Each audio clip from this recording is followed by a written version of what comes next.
Hello દોસ્તો, કેમ છો? તો સ્વાગત છે આપણા નવા વિડીયોમાં। તો આજે આપણે બંધારણ સબ્જેક્ટ છે એના વિશે વાત કરીશું, જેમાં બંધારણ છે એ પીએસઆઈમાં છે એ 25 માર્કનું છે અને કોન્સ્ટેબલમાં છે એ 30 માર્કનું છે બંધારણ। તો બંધારણ છે એ પાર્ટ બી છે એ વધારે માર્ક્સ માટે કવર થાય એવું એક સબ્જેક્ટ છે, જેમાં માર્ક્સ છે મેક્સિમમ ખેંચી શકાય અને એક એવું સબ્જેક્ટ છે જેને ગોખ્યા કરતાં સમજવું બહુ જરૂરી છે। એટલે બંધારણ કેવી રીતે તૈયારી કરવી એના વિશે આપણે ચર્ચા કરીશું, બરાબર। તો એના માટે શું શું જોઈએ એ પહેલાં હું તમને કહી દઉં। પહેલાં તો સિલેબસ આપણો હોય એની ઝેરોક્સ જોઈએ, બરાબર। એ ઝેરોક્સમાં કયા કયા ટોપિક આવે છે એ ખાસ જોઈ લેવાના, બરાબર। અને એ ટોપિક છે એ આપણી બુકમાં કવર થઈ છે કે નહીં એ જોવાના, અને પછી જ બંધારણની તૈયારી છે એ શરૂઆત કરવાની। બંધારણ એક એવું સબ્જેક્ટ છે જેને આપણે એક વાર, બે વાર, 3 વાર વાંચીશું ત્યારે એને થોડુંક સમજણ આવશે, અને પછી એકવાર સમજણ આવી જાય પછી મજા આવે એવો સબ્જેક્ટ છે।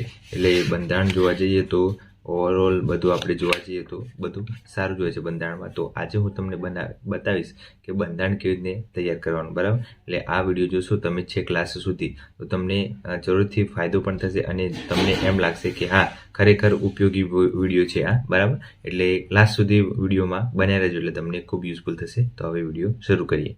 તો બંધારણની તૈયારી કરતાં પહેલાં આપણા જોડે બંધારણ માટે ટોપિક હોવા જોઈએ, જે આપણે પોલીસ કોન્સ્ટેબલ અને પીએસઆઈમાં સેમ જ છે આ 5 મુદ્દાઓ, બરાબર।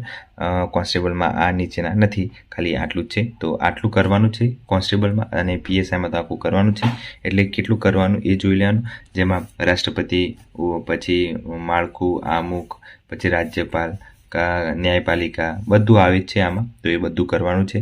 તો એક આ આપણા જોડે સિલેબસ હોવું જોઈએ, એ સિલેબસ હોવું જોઈએ, એના આધારે પછી આપણા જોડે બુક હોવી જોઈએ। તો બુક એક રાખવાની, આ બુકમાં જેટલા ટોપિક છે એ બધા ટીક કરી દીધા છે મેં, જુઓ પીએસઆઈ, બરાબર, પીએસઆઈ આવી રીતે પીએસઆઈ બધું ટીક કરી દીધા છે। તો આ રીતના ટીક કરેલા હોવું જોઈએ, તો પીએસઆઈ બરાબર, આ ટીક કરેલા હોય સાથે સાથે આ આપણે વંચાઈ ગયું હોય તો તૈયારી તો હવે બધાએ પૂરી કરવા આવી છે બધાને। તો આવી રીતના નોટ્સ બનાવેલી હોવી જોઈએ, જો મેં નોટ્સ બનાવી રાખી છે, બરાબર।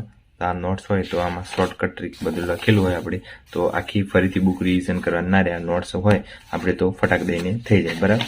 અને આપણા જોડે પ્રીવિયસ યર ક્વેશ્ચન હોવા જોઈએ, બરાબર। પ્રીવિયસ યર ક્વેશ્ચન એટલા માટે કે બંધારણમાં કેવા ક્વેશ્ચનોમાં પૂછાતા હોય ટોપિક વાઇઝ એ આપણને ખ્યાલ આવે। તો હવે આપણે શરૂઆત કરીએ કે તૈયારી કેવી રીતે કરવાની, બરાબર। તો પહેલાં એક આપણે ટોપિક લઈ દેવાનો, જેમ કે ભારતીય ઉદ્ભવ, વિકાસ અને લાક્ષણિકતા, બરાબર। એટલે બંધારણનો ઇતિહાસ ક્યાંથી શરૂઆત થાય છે એ જોવાનું। એટલે આપણે જોડે નોટ્સ પડી છે એ હું તમને બતાવી દઉં કે નોટ્સમાં મેં કેવી રીતે લખ્યું છે, એટલે તમને ખ્યાલ આવે કે ભાઈ નોટ્સ કેવી રીતે બનાવે। જો બંધારણનો ઇતિહાસ, બરાબર, એમાં લખ્યું છે કંપનીનું શાસન ક્યારે થયું, પછી બ્રિટિશ રાજ ક્યારે આવ્યું, પછી કંપનીનું શાસન છે એમાં કયા કયા નિયમો ધારો આવે એ બધા આમાં લખ્યા છે, મેન પોઈન્ટ।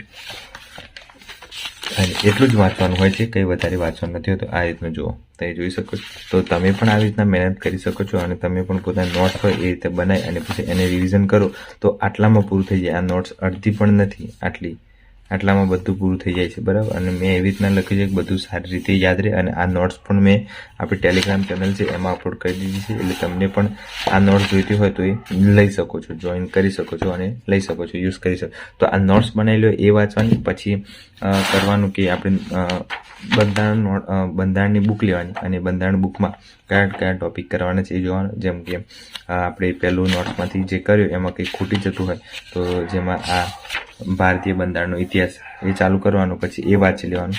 એમાં બધું વંચાઈ જાય, આ બધું વંચાઈ જાય એ ફાસ્ટ વાંચી લેવાનું, જેટલું અંડરલાઈન કરેલું છે એટલું જ વાંચવાનું, પછી પાછું ફરીથી વાંચવા રહેવાનું નહીં। બંધારણ એક એવું સબ્જેક્ટ છે કે એકવાર તમે વાંચો તો નહીં યાદ રહે, 2-3 વાર વાંચો છો પછી તમને યાદ રહે। તો હવે આપણે એમ જોવાનું કે ભાઈ બંધારણના રિલેટેડ કોઈ ક્વેશ્ચન છે આમાં, તો આપણે આ પ્રીવિયસ યર ક્વેશ્ચન જોઈ લેવાનું। એસટીઆઈનું છે, ડીવાયએસનું છે, જીપીએસસીનું છે, એ બધું જ છે। તો આમાં આપણે જોઈશું કે આમાં કયા સબ્જેક્ટ પૂછાય છે, તો આપણે એ રીતના તૈયારી કરીશું કે હા, આવા ટોપિકમાંથી આ સબ્જેક્ટ આવે છે। તો આ રહ્યું ભારતીય અર્થતંત્ર, બરાબર, અને આયોજન। તો આ અર્થતંત્રના ઇકોનોમીના બધા ક્વેશ્ચનો પેપર 2 ચાલુ થઈ જાય છે, તો પેપર 2માં ઇકોનોમી છે, બરાબર। અને અહીંથી આપણે પછી બંધારણ આવશે, એટલે બંધારણના પ્રશ્નો કેવા પૂછાય છે એ તમને બતાવી દઉં, પછી ખ્યાલ આવશે કે હા ભાઈ બંધારણ બરાબર છે, અને આ રીતના જ પૂછાતું હોય છે, અને આ રીતના જ તૈયારી કરાય। તો આ રહ્યું બંધારણ, બરાબર, ભારતીય બંધારણ.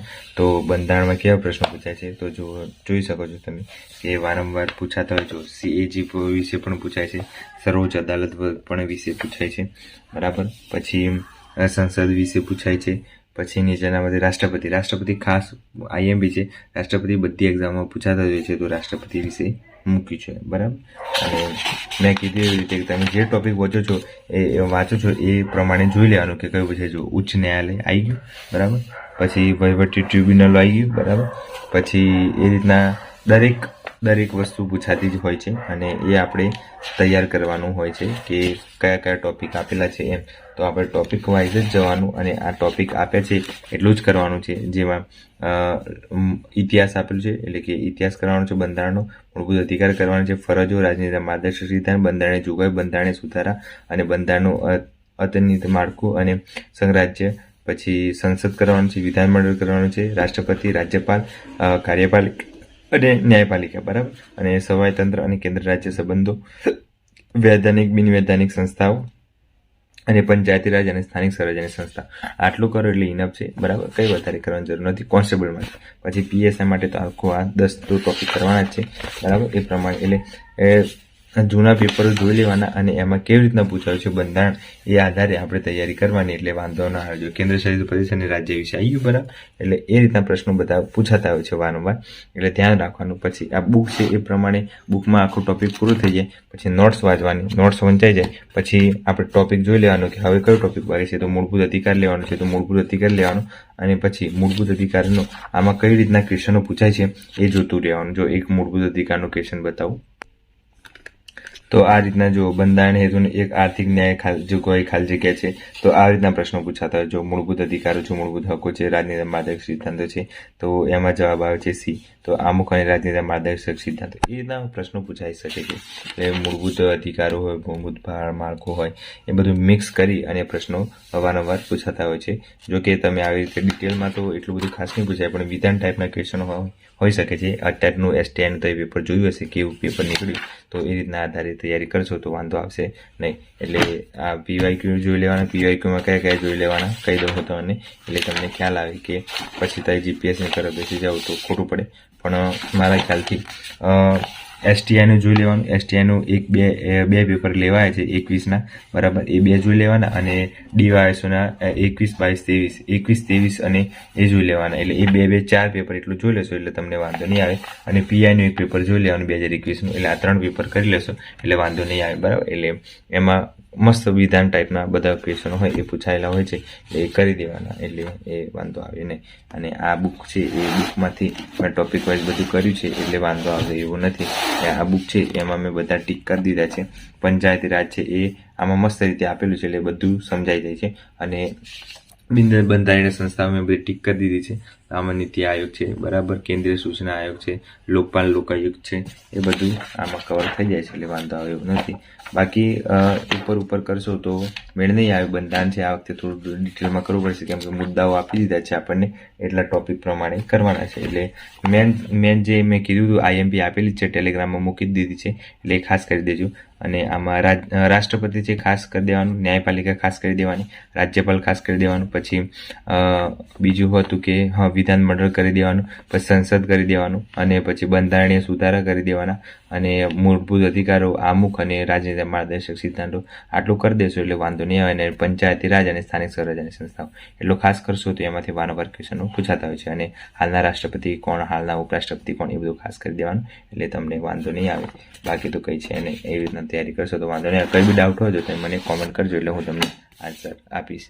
અને જેટલું કરો છો અંડરલાઇન કરું છું, જેટલું વંચાઈ જાય પછી અંડરલાઇન કરું છું એટલે 2 કલાક એવા રાખવાના જેનું રિવિઝન ફાસ્ટ થઈ જાય, બરાબર. પછી છેલ્લે બધું વંચાઈ જાય પછી 2 કલાક એવું રાખવાનું કે ફાસ્ટ ફટાફટ રિવિઝન થઈ જાય એનું, બરાબર. એટલે ફરીથી પાછી આખી બુક નહીં વાંચવાનું, પણ જેટલું અંડરલાઇન કર્યું એટલું જ વાંચવાનું એટલે આપણું રિવિઝન થઈ જાય, એટલે આપણને બંધારણ યાદ રહી જાય.